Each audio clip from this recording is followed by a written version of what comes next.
guys, guess what? We're back with another video of lights. Hey guys, so today we're gonna show you how to take out the interior trunk light from my AE101 1993 Toyota Corolla. So as you can see, here's the housing for the bulb. Okay, and it's quite simple to take out. Most videos will show you that you have to take out the whole housing to take out the bulb. So today what we're going to do is we're going to try to take it out without taking out the whole housing, and if that doesn't work, then we'll take out the whole housing. So the way to do this is there's a small pin right here. If you can see this, you just have to push this up, okay, and it comes down like so. Okay, I'll show you again. Okay, you push this up and then you can pull this out. Right, okay, so here is the bulb.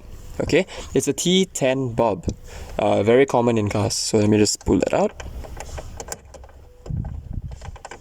And yes, it is quite difficult to pull it out. So what I'm going to do, I found out that doing this is not good enough, so I have to take out the whole thing. So let me just put this back.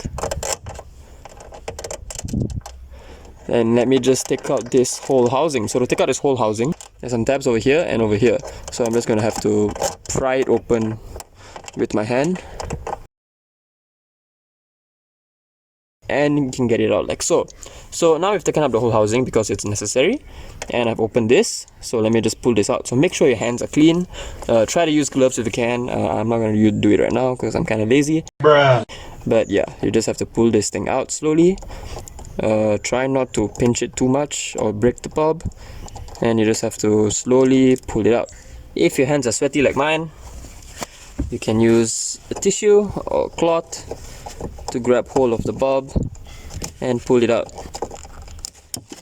This is the bulb. This is how it looks like. Okay, so we're going to be replacing these with these bulbs. With these ones. So hopefully they fit well. Let's try it out. So as you can see, we put it in the same way the other one came out, and it lights up. So let's just push this in. Make sure it's snug. Put this back. Put back the housing, and we're done. Very simple to do.